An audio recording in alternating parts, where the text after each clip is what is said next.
Hello guys, मैं हूं आलम शबीर और आप देख रहे हैं हमारे YouTube channel competent chemist. So guys, last lecture तक हमने पढ़ा था मॉडर्न पीरियोडिक टेबल। आज हम उसकी मॉडर्न पीरियोडिक टेबल की जो है ना प्रॉपर्टीज स्टार्ट कर रहे हैं। तो सबसे पहले जो है ना हम बात करेंगे आज के इस टॉपिक में atomic size and atomic radii या रेडियस। ठीक है, सबसे पहले तो ये बात समझ लें कि किसी भी एटम का साइज जो है वो हम डायरेक्टली फाइंड नहीं कर सकते। उसकी वजह क्या है? उसकी वजह एक तो ये है कि एटम जो होता है वो बहुत छोटा होता है। एटम जो है वो बहुत स्मॉल होता है। एटम के स्मॉल होने की वजह से उसकी कोई फिक्स बाउंड्री नहीं होती, मतलब फिक्स बाउंड्री नहीं होती। अब फिक्स बाउंड्री अगर किसी चीज़ की नहीं है तो आप उसके साइज को कैसे फिक्स कर सकते हैं? आप कैसे बता सकते हैं उसका कितना साइज है? ठीक है, आपको पता ही नहीं है कि जी ये चीज़ कितनी मतलब ये यहाँ तक है। एक चीज़ का पता होता है ना। देखिए, अगर मेरे पास कोई चीज़ है, लेट्स सपोज मुझे पता है ये यहाँ से यहाँ तक मतलब इतनी बड़ी है, मुझे पता है यहाँ जाके ख़त्म हो जाएगी और यहाँ से स्टार्ट हुई है, तो हम क्या कर सकते हैं, इसका साइज मेजर कर सकते हैं। लेकिन अगर मुझे पता ही ना हो कि ये ख़त्म कहाँ होगी, इसकी कोई फिक्स बाउंड्री ना हो, तो मैं तो इसका साइज मेजर नहीं कर सकता।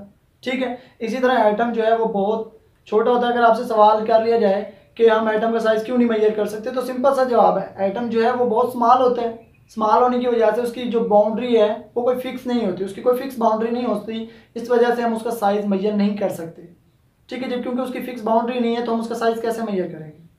तो इसके लिए एक सिंपल सा मेथड इस्तेमाल किया जाता है कि हम एज्यूम कर लेते हैं कि एटम जो है वो एक स्फेयर है। ठीक है, अगर आपसे पूछा जाए कि एटम कैसा है, अगर एमसीक्यूज में आ जाता है, समटाइम पूछा जाता है, तो क्योंकि हम यहाँ पे सर्कल बना रहे होते हैं ऐसे, तो बच्चे सर्कुलर पर टिक कर देते हैं। एक्चुअल में सर्कुलर नहीं, स्फेरिकल पर टिक करना है। स्फेरिकल होता है। एटम को हम कंसीडर करते हैं कि एटम जो है वो स्फेरिकल है। अगर दो एटम एक दूसरे को टच कर रहे हैं, यानी कि अगर दो स्फेयर्स एक दूसरे को टच कर रहे हैं, तो हम उनके न्यूक्लियस के बिटवीन डिस्टेंस मेजर कर लेते हैं और उसका हाफ ले लेते हैं, तो हमारे पास उससे रेडियस निकल के आ जाता है एटम का। और उसके बाद हम क्या करते हैं, हम उसके ऊपर फार्मूला लगा के उसका साइज फाइंड कर सकते हैं किसी हद तक।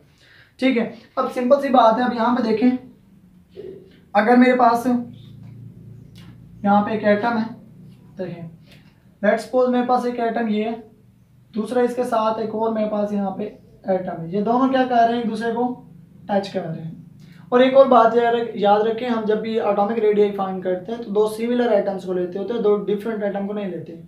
अगर डिफरेंट एटम्स को लेंगे तो एक एटम बड़ा हो सकता है, छोटा हो सकता है, तो उससे फिर हम एग्जैक्ट रीडिंग नहीं ले सकते। हम सिमिलर एटम्स को लेते हैं, हम कंसीडर कर लेते हैं कि ये स्फेयर है, उसके बाद ये इन दोनों का सेंटर है, यानी कि दोनों का न्यूक्लियस है।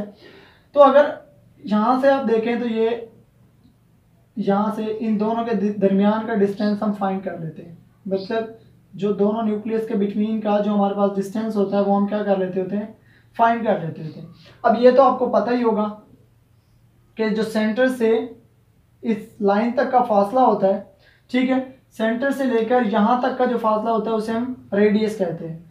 और इसके बनिस्बत अगर आपके पास ऐसे है और इस सेंटर से अगर दोनों साइड से मिली हुई हो तो दो रेडियस मिलके क्या बनाते हैं, एक डायामीटर बनाते हैं। ठीक है, अब इस सेंटर से लेकर इस सेंटर तक का डिस्टेंस दो रेडियस से मिलके बनता है। देखिए, यहाँ से यहाँ तक का इसका एक रेडियस होगा। ठीक है, इसी तरह इसका भी एक रेडियस होगा। अगर आप इसको देखें तो ये क्या होगा, ये हमारे पास उसका रेडियस होगा। ठीक है, तो दो रेडियस मिलके ये डिस्टेंस बना रहे हैं, तो हम दोनों न्यूक्लियस के दरमियान का डिस्टेंस फाइंड कर लेते हैं। ठीक है, तो ये हमारे पास क्या आ जाता है, ये एक डिस्टेंस आ जाता है। सपोज ये आ जाता है हमारे पास में 54। ठीक है, इसको क्योंकि ये दो रेडियस से मिलके बना हुआ होता है डिस्टेंस, तो हम इसको क्या करते हैं, 2 पे डिवाइड करवाते हैं। 154 को 2 पे डिवाइड करते हैं तो ये 77 आ जाता है। तो ये हमारे पास क्या है, किसी भी एटम का रेडियस निकल के आ गया है। तो 154 जो है टोटल डिस्टेंस कार्बन का जो एटम होता है उसके दोनों न्यूक्लियस के, दो कार्बन एटम्स के न्यूक्लियस के बिटवीन का अगर हम डिस्टेंस फाइंड करें तो वो हमारे पास निकल के आता है 154।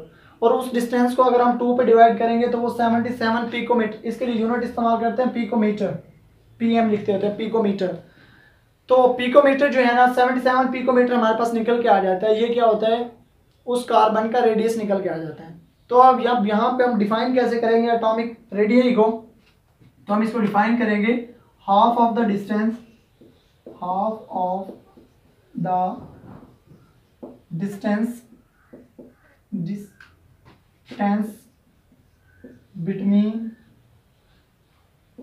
between the nuclei of two bonded atom, the nuclei of two bonded atom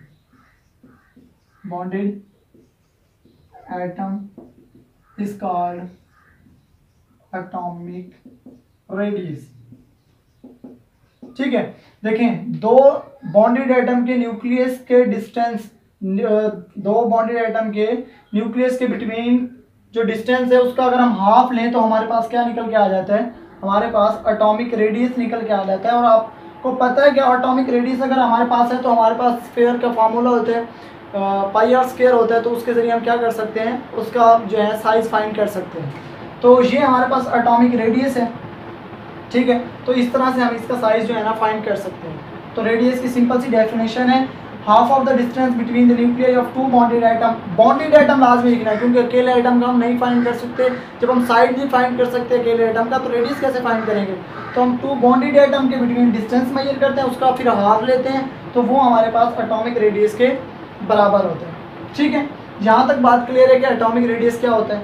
इसके बाद ये हमारे पास एक सिंपल सी एग्जांपल है कि कार्बन जो होता है, कार्बन का, ये कार्बन की एग्जांपल है। कार्बन का क्या होता है, इसके दो न्यूक्लियाई के बिटवीन जो डिस्टेंस निकल के आता है वो 154 पिकोमीटर होता है हमारे पास। ठीक है, अब हम क्योंकि इससे रेडियस निकालना चाहते हैं, ये तो दो न्यूक्लियाई के बिटवीन का डिस्टेंस है ना, रेडियस तो नहीं है। तो अगर हम इससे रेडियस फाइंड करना चाहते हैं तो हम क्या करते होते हैं, इसको डिवाइड करवा देते हैं 2 पे, तो ये हमारे पास आ जाता है 77 पिकोमीटर निकल के आ जाता है। तो ये 77 पिकोमीटर जो है वो कार्बन का रेडियस होता है। तो ये सिंपल सी एक इसकी एग्जांपल है। ये डेफिनेशन लिखनी है आपने, उसके बाद ये आपके पास एग्जांपल है। ठीक है, पूछ लिया जाता है कि define atomic radius and give an example. तो आप सिंपल डिफाइन करेंगे कि half of the distance between the nuclei of two bonded atom is called atomic radius. आप चाहें तो ये डायग्राम भी बना सकते हैं, बहुत सिंपल सी है। ठीक है, उसके बाद आप ये कार्बन के एक एग्जांपल लिखेंगे। इसके बाद पूछ लिया जाए, अगर आपसे पीरियोडिक ट्रेंड पूछ लिया जाए कि एटॉमिक रेडियस या एटॉमिक साइज जो है वो पीरियड में, मतलब पीरियोडिक, उसका पीरियोडिक ट्रेंड क्या है। पीरियोडिक ट्रेंड होता ये है कि हमें पीरियोडिक ट्रेंड में बताना होता है कि पीरियड के अंदर जो है ना एटॉमिक साइज या रेडियस पे क्या इफेक्ट होता है, और ग्रुप में अगर हम टॉप टू बॉटम जाएं तो उस पर एटॉमिक रेडियस या एटॉमिक साइज पे क्या इफेक्ट होता है। तो सिंपल सा इफेक्ट है, वो भी हम अभी देख लेते हैं। देखें, ये समझ आ गया आपको, तो नेक्स्ट देखते हैं हम।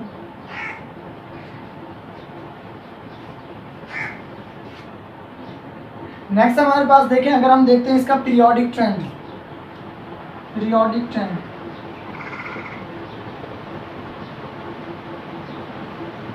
पीरियोडिक ट्रेंड की अगर आप बात करें तो सबसे पहले हम बात कर लेते हैं पीरियड। पहले ये देख लेते हैं कि एटॉमिक साइज जो है वो किस किस चीज़ पे डिपेंड करते हैं। देखें, एटॉमिक साइज जो है वो बेसिकली जो है वो न्यूक्लियर चार्ज और नंबर ऑफ शेल्स पे डिपेंड करता है। यानी कि अगर न्यूक्लियर चार्ज ज़्यादा होगा, न्यूक्लियर चार्ज, देखिए नंबर 1 मैं यहाँ पर लिख देता हूँ, न्यूक्लियर चार्ज, और दूसरा डिपेंड करता है नंबर ऑफ शेल्स पे। नंबर ऑफ शेल्स और न्यूक्लियर चार्ज पे डिपेंड करता है। देखिए, अगर तो मेरे पास एक शेल है, ये न्यूक्लियस है, अगर न्यूक्लियर चार्ज इसका 1 है तो इसका साइज फॉर एग्जांपल है 10 पिकोमीटर। ठीक है, अगर इसका न्यूक्लियर चार्ज 2 हो जाता है तो जाहिर सी बात है न्यूक्लियर चार्ज क्या हो रहा होता है, ये इलेक्ट्रॉन्स को, ये इस वैलेंस शेल को अपनी तरफ अट्रैक्ट कर रहा होता है चारों तरफ से। जब ये इसको अपनी तरफ अट्रैक्ट करेगा, अब 2 प्रोटॉन हो गए हैं तो इसकी अट्रैक्शन क्या हो जाएगी, इस वैलेंस शेल के इलेक्ट्रॉन्स पे ज़्यादा हो जाएगी, जिसकी वजह से ये थोड़ा सा अंदर की तरफ मर्ज हो जाएगा। जब ये अंदर की तरफ मर्ज होगा चारों तरफ से तो इसका साइज़ थोड़ा सा कम हो जाएगा, सपोज वो 8 पिकोमीटर हो जाएगा। उसके बाद अगर इसमें 3 हो जाते हैं तो ये अट्रैक्शन मज़ीद बढ़ जाएगी, इसका साइज़ मज़ीद कम हो जाएगा। ठीक है, अगर मैं मज़ीद इसको 4 प्रोटॉन हो जाते हैं तो ये मज़ीद कम हो जाएगी। देखिए, शेल तो वो एक ही है, शेल चेंज नहीं हुआ। शेल अगर चेंज नहीं हो रहा, सिर्फ न्यूक्लियर चार्ज बढ़ रहा है, न्यूक्लियर चार्ज बढ़ रहा है तो शेल तो वही है, उस पर अट्रैक्शन मज़ीद बढ़ती जाएगी, वो अंदर की तरफ सुगड़ता रहेगा। ठीक है, अंदर की तरफ मर्ज होता रहेगा, जिसकी वजह से उसका साइज़ जो है वो कम होता रहेगा। दूसरा देखें, दूसरा है हमारे पास नंबर ऑफ़ शेल्स।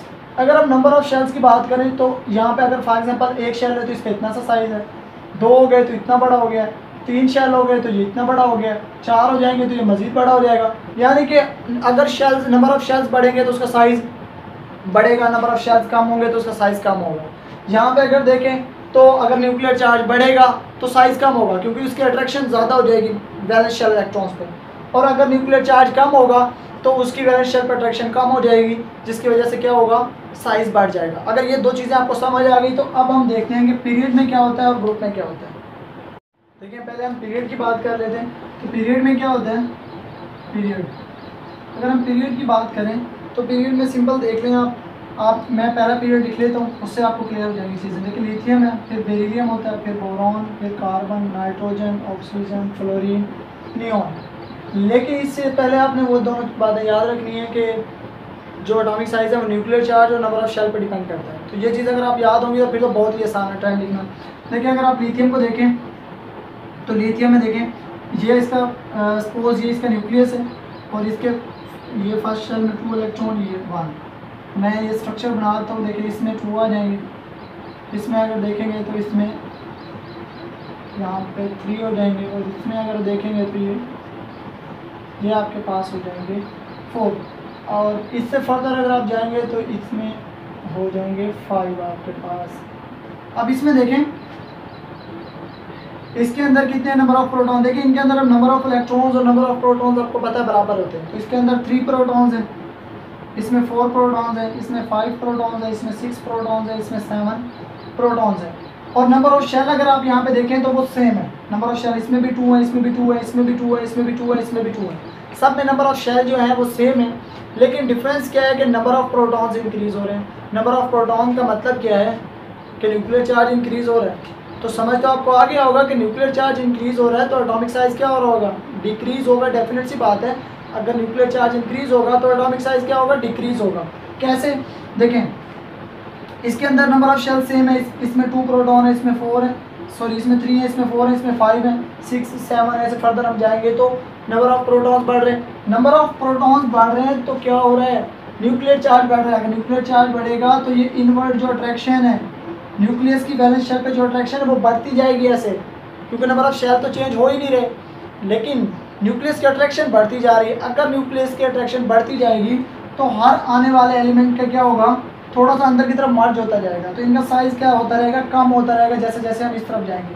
क्योंकि इसमें 3 प्रोटॉन है तो ये जितना अट्रैक्ट कर रहे होंगे 4 जो है उससे ज़्यादा अट्रैक्ट करेंगे, 5 उससे ज़्यादा अट्रैक्ट करेंगे वैलेंस शेल को, 6 जो है वो उससे ज़्यादा अट्रैक्ट करेंगे, 7 उससे ज़्यादा अट्रैक्ट करेंगे। तो जैसे जैसे हम इस तरफ जाते हैं तो न्यूक्लियस की अट्रैक्शन जो है वो इंक्रीज़ होती है।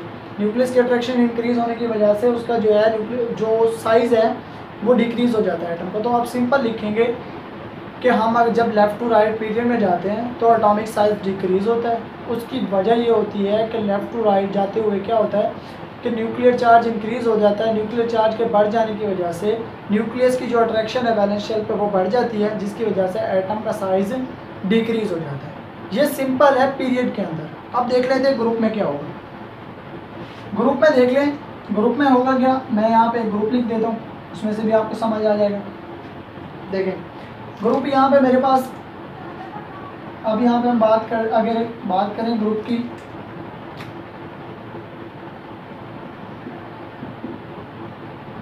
ग्रुप में देखें ये लिथियम है, फिर इसके बाद आता है मेरे पास सोडियम। अगर मैं यहाँ पे हाइड्रोजन भी लिख देता हूँ, पहला ग्रुप कंप्लीट लिख रहा हूँ, ये hydrogen, lithium, sodium, potassium, rubidium, फिर सीजियम और ये फ्रेंशियम।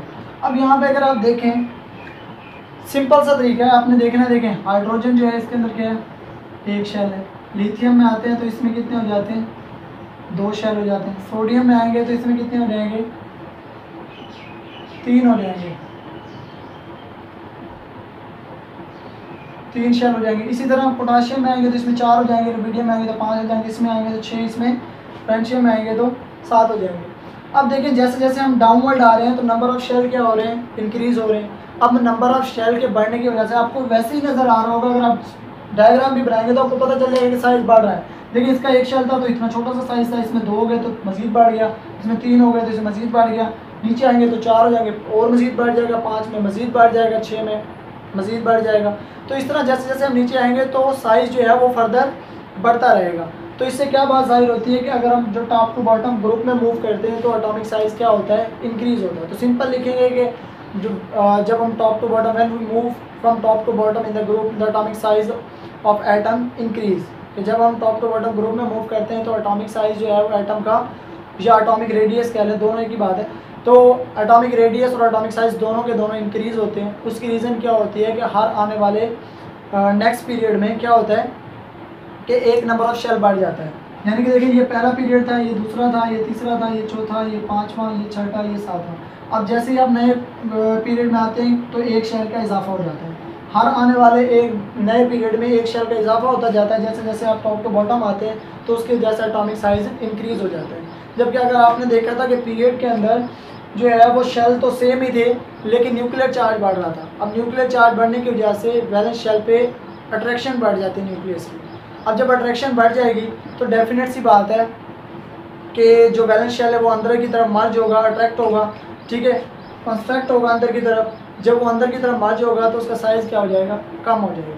तो ये इसका पीरियोडिक ट्रेंड है। एंड में ट्रांजिशन एलिमेंट के बारे में लिखा हुआ है कि ट्रांजिशन एलिमेंट जो है वो इनकी तरह रेगुलर बिहेव नहीं करते। ट्रांजिशन एलिमेंट जो है वो डी ब्लॉक एलिमेंट और एफ ब्लॉक एलिमेंट को ट्रांजिशन एलिमेंट कहते होते हैं, डी ब्लॉक एलिमेंट को ट्रांजिशन एलिमेंट कहते हैं, ठीक है। तो ट्रांजिशन एलिमेंट में क्या होता है कि पहले साइज़ जो है वो डिक्रीज़ होता है, फिर इंक्रीज़ होना शुरू हो जाता है पीरियड में।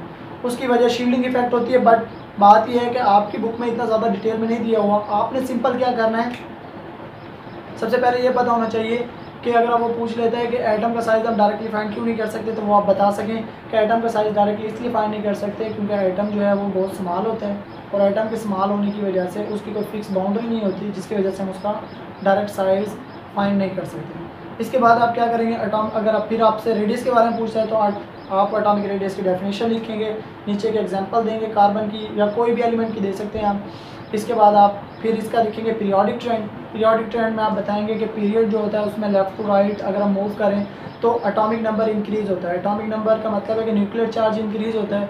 न्यूक्लियर चार्ज बढ़ने की वजह से जो वैलेंस शेल इलेक्ट्रॉन होते हैं उन पर न्यूक्लियस की अट्रैक्शन बढ़ती जाती है। जैसे जैसे उसकी अट्रैक्शन बढ़ती है एटम का साइज़ क्या होता जाता है, पीरियड में कम होता जाता है। और उसके बाद आप फिर ग्रुप की बात करेंगे अगर हम और हाँ एक बात, पीरियड के अंदर जो शेल है वो कांस्टेंट रहते हैं, सिर्फ न्यूक्लियर चार्ज बढ़ता है। जबकि अगर हम ग्रुप में देखें तो ग्रुप में न्यूक्लियर चार्ज बढ़ रहा होता है लेकिन उतना नहीं बढ़ रहा होता। ग्रुप में क्या होता है कि हर एक में जैसे जैसे हम टॉप टू बॉटम आते हैं तो हर आने वाले नए पीरियड के अंदर क्या होता है कि एक शेल का इजाफा हो जाता है। उस शेल के इजाफे की वजह से क्या होता है, एटम का साइज़ बढ़ता जाता है, इसलिए टॉप टू बॉटम ग्रुप में एटम का साइज़ इंक्रीज़ होता है। तो बस आपने इतना ही लिखना है, ठीक है। एमसीक्यूज़ का मैं पूछ लेता है तो एमसीक्यूज़ में भी यही पूछेगा कि टॉप टू बॉटम ग्रुप में एटॉमिक साइज़ पे क्या होता है, इंक्रीज़ होता है, डिक्रीज़ होता है, सेम रहता है। तो आपने यही चीज़ें बताने कि इंक्रीज़ होता है। तो ये सिंपल सा टॉपिक था। उम्मीद है कि आपको सारी बातें क्लियर हो गई होंगी। अगर आपका कोई डाउट है तो आप हमें कमेंट कर सकते हैं। अगर कोई बात समझ नहीं आई तो कमेंट कर सकते हैं। अगर कोई बात रह गई है तो तब भी आप कमेंट करके वो पूछ सकते हैं, ठीक है। अगर आपको चीज़ें क्लियर हैं, लेक्चर समझ आई है तो वीडियो को लाइक करें, चैनल को सब्सक्राइब करें और वीडियो को दोस्तों के साथ शेयर करें।